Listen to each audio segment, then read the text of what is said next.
और चलिए अब बात करते हैं मॉनसून की। कई राज्यों में मॉनसून एक्टिव होने की वजह से झमाझम बारिश हो रही है। तो वहीं पहाड़ी इलाकों की बात करें तो भारी बारिश की वजह से उत्तर भारत के राज्यों में नदियां उफान पर चल रही हैं और बाढ़ जैसे हालात भी बन गए हैं। और इसी बीच में मौसम विभाग ने देश के 24 राज्यों के लिए नया अलर्ट भी जारी किया है। इस दौरान 85 किलोमीटर प्रति घंटे रफ्तार से तेज हवाएं चलने की चेतावनी भी जारी कर दी गई है और साथ में कुछ जगहों पर बिजली गिरने की वजह से नुकसान की आशंका भी जताई गई है। 5 तस्वीरें फिलहाल आप देख रहे हैं। तो आप तस्वीरें देखिए कि किस तरीके से प्रयागराज हो, वाराणसी हो, बिजनौर, रोहतास से चमोली, हर तरफ मूसलाधार बारिश हो रही है और जिसकी वजह से नदियां उफान पर हैं। नदी नाले उफान पर आने की वजह से स्थानीय लोगों को एहतियाती कदम उठाने के दिशा निर्देश दे दिए गए हैं। जो तमाम एनडीआरएफ, एसडीआरएफ की टीमें हैं उन्हें पहले ही एक्टिव रखा गया है ताकि किसी भी होनी से निपटने से पहले वो अलर्ट रहे। तो अब तस्वीरें देखिए कि लोग किस तरीके से परेशान हैं। बाढ़ से बचने के लिए नावों का सहारा लेते हुए नजर आ रहे हैं। वाराणसी का 80 घाट की तस्वीरें आप देख रहे हैं जो कि इस वक्त बिल्कुल पानी में डूब चुका है। वहीं पहाड़ी इलाकों की बात की जाए, चमोली से जो आप तस्वीरें देख रहे हैं, लोग एक दूसरे का सहारा बनकर ह्यूमन चेन बनाकर एक जगह से दूसरी जगह जाने पर मजबूर हो गए हैं। कई जगह पर जो ब्रिजेस है वो क्षतिग्रस्त हुए हैं, कई जगह पर जो तटीय इलाके हैं वो जलमग्न हो गए हैं, जिसकी वजह से आम जनजीवन पूरी तरीके से अस्त व्यस्त है। चाहे जो मैदानी इलाके हैं या फिर पहाड़ी इलाके हैं, दोनों ही तरफ आसमानी आफत इस वक्त बरस रही है। चाहे उत्तर प्रदेश हो या फिर उत्तराखंड हो, दोनों राज्यों से ही डराने वाली तस्वीरें सामने आ रही हैं जहां पर बारिश की वजह से आम जनजीवन अस्त व्यस्त हो गया है। तो प्रयागराज के जितने भी तटीय इलाके हैं वो जलमग्न हो गए हैं। वहीं वाराणसी की बात की जाए तो घाटों का संपर्क आपस में टूट गया है। यही कारण है कि फिलहाल नाव का सहारा लिया जा रहा है। घाटों से दूर रहने के निर्देश लगातार अनाउंसमेंट के जरिए पुलिस प्रशासन के द्वारा वाराणसी में भी और प्रयागराज में भी लोगों को दिए जा रहे हैं। चमोली की तस्वीरें आप देखेंगे तो आपको पता चलेगा कि कितना ज्यादा लोगों को परेशानी हो रही है कि नदियां उफान पर हैं, नाले उफान पर हैं और उन्हें पार करने को मजबूर यहां पर लोग होते हुए नजर आ रहे हैं। फिलहाल जो प्रशासन है वो भी राहत सामग्री पहुंचाने का जो रेस्क्यू ऑपरेशन है वो चलाए हुए है। कई जगह पर राहत शिविर निर्मित किए गए हैं जहां पर लोग रह रहे हैं। अयोध्या की भी आप देखिए तस्वीरें सामने आई हैं। तो अयोध्या में यहाँ पर कमर तक पानी नजर आ रहा है। लोग उस पानी में चलते हुए नजर आ रहे हैं। मूसलाधार बारिश हो रही है जिसकी वजह से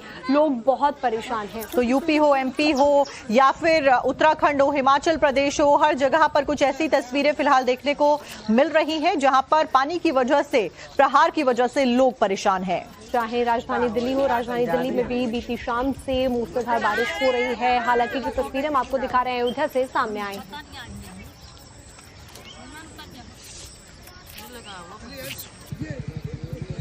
और चलिए अब आपको बताते हैं ग्राफिक्स के जरिए कि कहां-कहां के लिए अलर्ट जारी किया गया है। तो अगर मैप के जरिए समझे तो मौसम विभाग यानी कि इंडियन मेट्रोलॉजिकल डिपार्टमेंट IMD ने उत्तर प्रदेश, बिहार और दिल्ली को अलर्ट जोन में रखा है। तो वहीं हरियाणा की बात करें, राजस्थान हो या हिमाचल या फिर पहाड़ी राज्यों में उत्तराखंड भी शामिल है जहां पर इस वक्त अलर्ट जारी किया गया है। वहीं मैदानी क्षेत्रों में पंजाब में भी बारिश के आसार जताए गए हैं। झारखंड में भी भारी बारिश के लिए कहा गया है। वहीं जम्मू कश्मीर हो या फिर पश्चिम बंगाल, उड़ीसा, इन सभी जगहों के लिए मूसलाधार बारिश को अलर्ट जारी किया गया है। मध्य प्रदेश, छत्तीसगढ़, असम, मेघालय, त्रिपुरा, इन सभी जगहों पर भी लोगों से एहतियाती कदम उठाने के लिए कह दिया गया है। तो वहीं अरुणाचल प्रदेश, नागालैंड, मिजोरम और सिक्किम के भी हालात इस वक्त चेतावनी जारी कर दी गई है और हालात खराब बने हुए हैं। केरलम, तमिलनाडु, कर्नाटक में भी अलर्ट जारी किया गया है। यानी कि आप देखिए कि उत्तर भारत हो, दक्षिण हो, पूर्वोत्तर हो या फिर पश्चिम हो, हर जगह पर मौसम विभाग ने अलर्ट जारी किया है।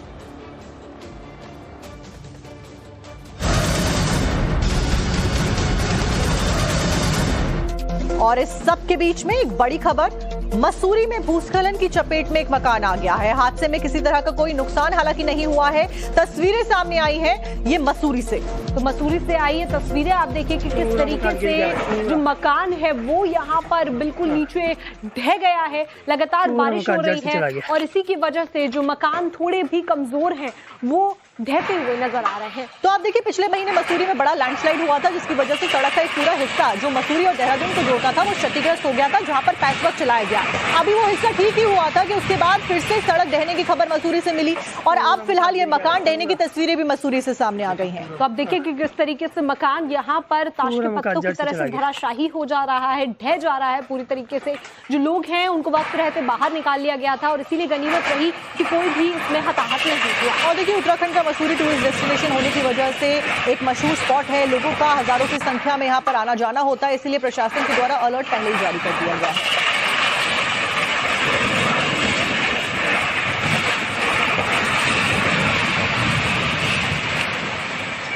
पूरा मकान गिर गया भाई,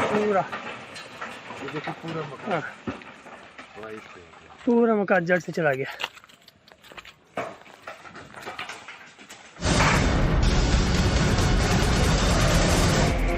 बड़ी खबर आपको बता देते हैं कि इस वक्त उत्तर प्रदेश के 13 जिलों में बाढ़ जैसे हालात बने हुए हैं और बारिश की वजह से नदियां उफान पर है और तस्वीरें देखिए सामने आई हैं। तो यूपी में लगातार बारिश की वजह से हालात इतने खराब है कि 13 जो जिले हैं वो बाढ़ जैसे हालात की वजह से परेशान है। उत्तर प्रदेश से तस्वीरें सामने आई हैं, बाढ़ की वजह से कई नदियां उफान पर है। तो आप देखिए कि किस तरीके से बाढ़ से बचने के लिए नदियों में जो बोट है वो चलाई जा रही हैं, नावों का सहारा लोग लेते हुए नजर आ रहे हैं। कहीं पर भी जाने के लिए नाव चल रही हैं। ये वो इलाके हैं जहां पर जब लोग पहुंचते हैं तो पूजा पाठ किया जाता है घाटों के ऊपर, लेकिन अब सारे ही घाट लबालब भरे हुए नजर आ रहे हैं। जलमग्न तस्वीरें नजर आ रही है, नदियां उफान पर है जिसमें गंगा, घाघरा, शारदा, टोंस, सोन नदी उफान पर है। मंदाकिनी नदी खतरे के निशान के ऊपर बह रही है। देखिए बाढ़ का सबसे ज्यादा असर प्रयागराज जिले में देखने को मिल रहा है और साथ ही साथ वाराणसी से हो हमने आपको तस्वीरें भी दिखाई, लगातार दिखा रहे हैं कि किस तरीके से बाढ़ का जो सबसे ज्यादा असर है वो इन शहरों के ऊपर उत्तर प्रदेश के नजर आ रहा है। तो देखिए ये गंगा, घाघरा, शारदा, टोंस, सोन नदी बड़ी नदियां हैं। अमूमन जब बरसात होती है, ज्यादा बरसात होती है तो एक खतरे के निशान के ऊपर बहने लग जाती हैं और कुछ ऐसा ही इस बार भी हो रहा है जिसकी वजह से आम जनजीवन अस्त व्यस्त है।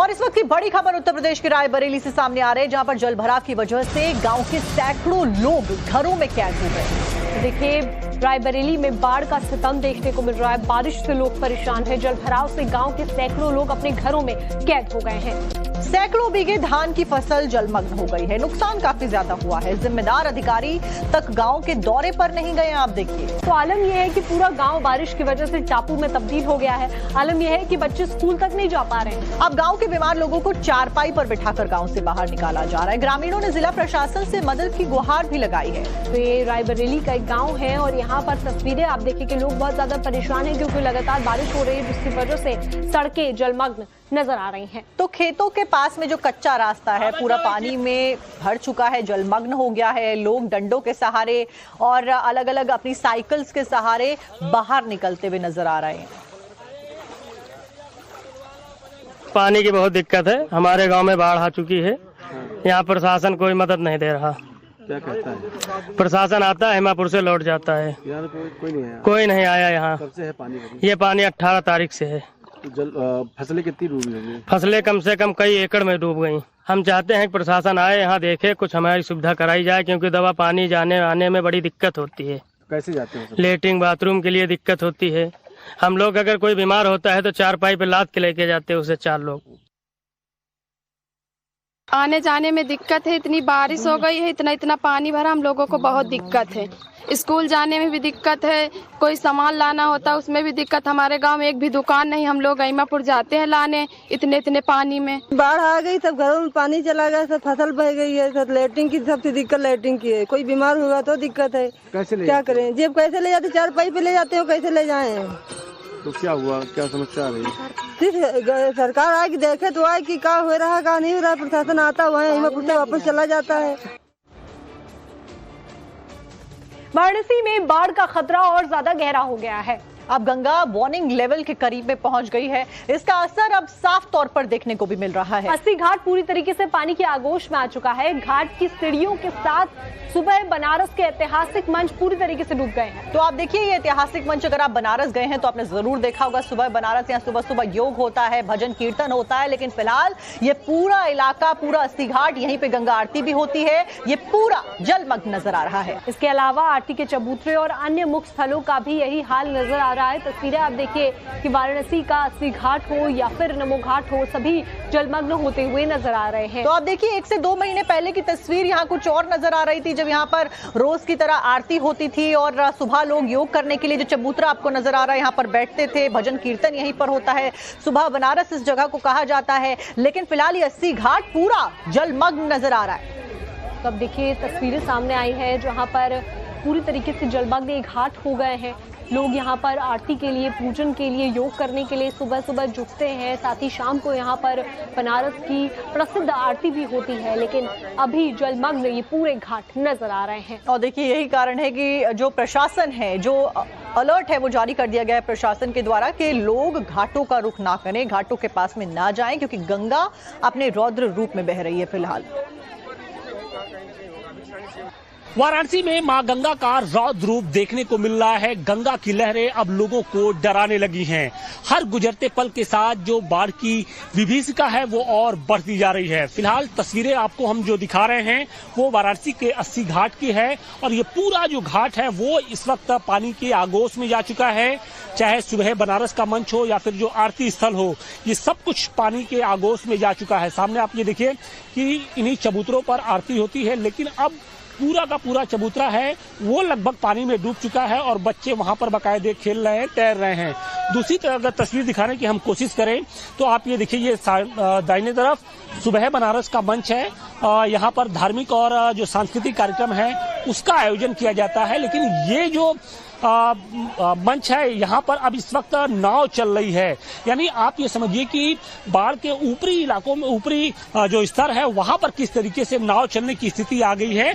और माना ये जा रहा है कि अगले 24 से 48 घंटे के बाद जो गंगा है वो अब घाटों को छोड़कर गलियों और सड़कों की ओर रुख कर सकती हैं, क्योंकि बिल्कुल चेतावनी बिंदु के करीब अब गंगा पहुंच चुकी है। और आने वाले 24 से 48 घंटे बेहद महत्वपूर्ण माने जा रहे हैं, क्योंकि गंगा का जो जल स्तर है वो लगभग 1 से 1.5 सेंटीमीटर प्रति घंटे की रफ्तार से उसमें बढ़ाव जारी है। तो आने वाले जो दिन है वो मुश्किल भरे हो सकते हैं और यही कारण है कि स्थानीय प्रशासन की ओर से सारी तैयारियां कर ली गई हैं। घाटों पर किसी तरीके का नौका संचालन पूरी तरीके से प्रतिबंधित कर दिया गया है। आप जितनी नावें हैं देखिए सब की सब बंधी हुई हैं। यानी अगर कोई नाव चल रही है तो वो सिर्फ या तो एनडीआरएफ की नाव है या फिर जल पुलिस या तो एसडीआरएफ की नाव है, वो भी लोगों की सुरक्षा के मद्देनजर रखते हुए किया जा रहा है। देखिए, अगर वाराणसी की बात करें तो वाराणसी में बाढ़ की दोहरी मार पड़ी है। एक तरफ गंगा का रौद्र रूप दिखाई पड़ रहा है तो दूसरी तरफ गंगा की जो सहायक नदी यानी वरुणा है उसके भी जल स्तर में लगातार वृद्धि होती जा रही है। और इसकी वजह से जो तटवर्ती इलाकों में रहने वाले लोग हैं उनकी धड़कनें बढ़ी हुई हैं, क्योंकि अगर गंगा बढ़ती है तो निश्चित तौर पे उसका असर वरुणा के क्षेत्र, तटवर्ती क्षेत्र में होता है और तटवर्ती क्षेत्र सबसे पहले डूबते हैं।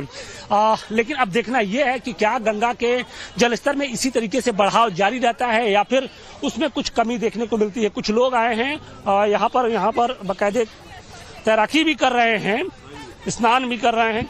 क्या नाम है आपका? मेरा नाम विजय पाल है सर। कहाँ से आप आए? मैं दिल्ली से आया हूँ, पुरानी दिल्ली से। हमारा पूरा ग्रुप है। अच्छा। ये लेडीजों का भी है, जेंट्स भी है, पूरा ग्रुप है हमारा। तो अभी तो बाढ़ आई हुई है, तो कैसे बाढ़ आई हुई है? कोई बात नहीं, बाबा के दर्शन हो गए, यहाँ स्नान हो गए, इससे अच्छी बात क्या होगी। कोई नहीं, आगे फिर कभी दर्शन मारेंगे जब बाढ़ खत्म हो जाएगी। नाव पे नहीं घूम पाए? हाँ, नाव पे नहीं घूम पाए, वो मना कर दिया नाव वाले ने कि आगे खतरा है। कोई दिक्कत नहीं, मैंने कहा यही बाबा के स्नान करके दर्शन वर्शन करेंगे। अब दर्शन कर रहे हैं। हाँ अभी कोई खतरे की ऐसी तो बात है नहीं, ऐसी कोई बात नहीं है, सब कुशल मंगल है। अभी कुशल मंगल है। हाँ बिल्कुल। बहुत घाटों की क्या स्थिति है? पानी है? अब पानी तो है, पानी तो बहुत भरा रही है, बहुत ज्यादा पानी है, बहुत ज्यादा पानी है। हाँ बिल्कुल। देखिए, जो बाहर से आने वाले लोग हैं वो भी उनके अंदर मलाल है कि वो शायद वोटिंग नहीं कर पा रहे हैं, लेकिन उनको इस बात को लेकर थोड़े से प्रसन्न है कि बाबा का दर्शन हो गया और दूर से ही सही उनको गंगा स्नान भी उन्होंने कर लिया। और इन सब के बीच में अब देखना यह है कि आने वाले जो 24 से 48 घंटे में किस तरीके से गंगा का जो जलस्तर है उसमें वृद्धि देखने को मिलती है। वाराणसी से मनीष दुबे के साथ आशुतोष सिंह, टाइम्स नवभारत। तो वाराणसी की तस्वीरें आपने देख ली, अब आपको प्रयागराज भी लिए चलते हैं जहां पर बाढ़ की वजह से कई गांव प्रभावित हैं। तो बाढ़ में फंसे लोगों को रेस्क्यू किया जा रहा है। देर रात एनडीआरएफ की टीम ने अब मोर्चा यहां संभाल लिया है। अंधेरे और चुनौतीपूर्ण हालात के बीच में रेस्क्यू ऑपरेशन चलाया गया। एनडीआरएफ के जवानों ने रबर बोट की मदद से यहां पर बाढ़ प्रभावित लोकेशंस का दौरा किया है। तो यहां पहुंचकर महिलाएं हो, बच्चे हो और अन्य लोगों को सुरक्षित बाहर निकाला गया। अब तक 107 लोगों को रेस्क्यू कर सुरक्षित स्थानों पर पहुंचाया गया है। और ये तस्वीरें देर रात की, आप देखिए कि लाइट नहीं थी, देर रात को टॉर्च के सहारे, रबर बोट्स के सहारे जो एनडीआरएफ की टीम के जवान हैं वो कैसे रेस्क्यू कर रहे थे। तो अब तस्वीरें देखिए कि रात के वक्त 107 से ज्यादा लोगों का रेस्क्यू यहां पर किया गया है। बाढ़ में ये लोग फंसे हुए थे और अंधेरे में और चुनौतीपूर्ण तरीके से यहां पर ये पूरा रेस्क्यू ऑपरेशन चलाया गया। तो आप देखिए, प्रयागराज में संगम के आसपास के जो इलाके हैं, कई सारे घर ऐसे एरिया में पड़ते हैं जो कि हर साल पानी की चपेट में आने की वजह से इलाके जलमग्न हो जाते हैं। अब वहीं उसी कड़ी में 107 लोगों का रेस्क्यू सफल ऑपरेशन किया गया यहाँ पर बीती रात को। यहाँ प्रयागराज में बाढ़ से कई गांव इस वक्त प्रभावित हैं। बाढ़ में बहुत से लोग फंसे हुए थे, उन्हीं के रेस्क्यू के लिए एनडीआरएफ की तरफ से मोर्चा संभाला जाता है और रात के अंधेरे में लोगों को रेस्क्यू किया जाता है और बोट का सहारा यहाँ लिया जाता है। और बाकायदा एक नहीं बल्कि कई बोट्स आपको दूर तक नजर आ रही होंगी। टॉर्च के सहारे एक दूसरे की सहायता करते हुए एनडीआरएफ के जवानों ने वाटरप्रूफ जो जैकेट्स होती हैं उन जैकेट्स को पहनाकर बाकायदा इस रेस्क्यू ऑपरेशन को अंजाम दिया। बहुत चैलेंजिंग परिस्थितियां रही, लेकिन उसके बावजूद ये पूरा जो रेस्क्यू था वो सफल रहा। और साथ ही साथ अभी भी रेस्क्यू अभियान जारी है। ओडिशा के भद्रक में बाढ़ का संकट अब बरकरार नजर आ रहा है। 46 पंचायतों के 212 गांव यहां पर प्रभावित हो गए। 205 स्कूल और 265 आंगनबाड़ी केंद्र बंद किए गए हैं। तो ओडिशा के भद्रक जिले में बाढ़ की स्थिति अभी भी गंभीर बनी हुई है। जिले के कई इलाके बाढ़ की पानी में डूब गए हैं और यही कारण है कि बड़ी संख्या में लोग प्रभावित हैं। 212 गाँव में बाढ़ का असर देखने को मिला है। अब तक करीब 2,70,000 लोग बाढ़ से प्रभावित हुए हैं। प्रशासन के मुताबिक करीब 1 लाख लोगों को सुरक्षित स्थानों पर पहुंचाया गया है। हालांकि कई पंचायतें अभी भी जलमग्न है। इसी बीच में बाढ़ प्रभावित क्षेत्रों में बच्चों की सुरक्षा को देखते हुए प्रशासन ने बड़ा फैसला लिया है। तो भद्रक जिले के 4 बाढ़ प्रभावित ब्लॉक्स में कुल 205 स्कूल हैं जिनको बंद कर दिया गया है। अगली सूचना तक के लिए इन स्कूल्स को बंद किया गया है। वहीं आप देखिए कैसे जो लोग हैं अपने घरों से बर्तनों के जरिए पानी बाहर निकालने को मजबूर हो गए हैं। तो घरों में पानी घुस आया है, सड़कें जलमग्न हो गई हैं। जो गांव है वो सबसे ज्यादा प्रभावित नजर आ रहे हैं और इसीलिए जो 205 स्कूल हैं ब्लॉक्स में, जो प्रभावित ब्लॉक हैं, उन्हें बंद कर दिया गया है। यही कारण है कि आप देखिए पुलिस स्टेशन हो या फिर लोगों के घर हो, वो सभी डूबे हुए नजर आ रहे हैं। लोगों का जो संपर्क है आपस में टूटा हुआ नजर आ रहा है, क्योंकि अमूमन जब इस तरीके से पानी भर जाता है तो सबसे पहले बिजली की सप्लाई प्रभावित हो जाती है।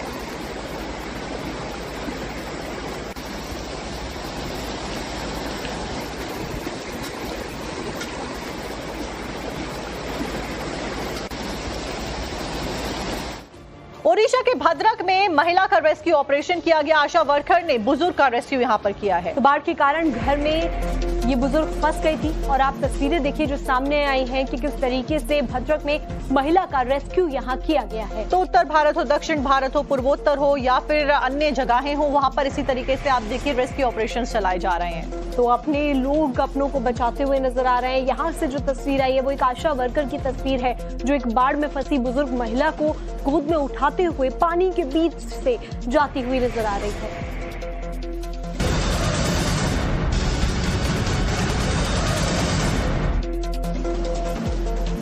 बिहार के रोहतास में उफान पर सोन नदी बह रही है और इसकी वजह से अलर्ट जारी कर दिया गया है। तो प्रशासन ने सोन नदी को लेकर अलर्ट जारी किया। यहाँ सोन नदी के पानी में लगातार वृद्धि देखी जा रही है, तो जिसको देखते हुए जल संसाधन विभाग और स्थानीय प्रशासन किसानों एवं पशुपालकों को सतर्क रहने के निर्देश दे रहा है। अब कल नदी में 2 लाख क्यूसेक पानी अचानक से पहुंच जाता है, जिसके बाद में जल स्तर में अचानक से तेजी देखी गई है और इसी की वजह से जो आज आसपास के इलाके हैं उनमें बाढ़ का खतरा और ज्यादा बढ़ गया है। नदियां उफान पर हैं और लोग बहुत परेशान हैं। तो आप खुद भी देख सकते हैं कि कैसे बिहार के रोहतास में नदी के जलस्तर के बढ़ने की वजह से कैसे अचानक से जो पानी में उफान है वो देखा जा सकता है और लोग परेशान नजर आ रहे हैं, मुसीबत से हाहाकार कर रहे हैं। तस्वीरें आप देखिए कि किस तरीके से जब यहाँ पानी छोड़ा गया उसके बाद में आसपास का इलाका जलमग्न हो गया। तो बादलों के मानसूनी प्रहार की वजह से, आसमानी प्रहार की वजह से नदियां उफान पर हैं।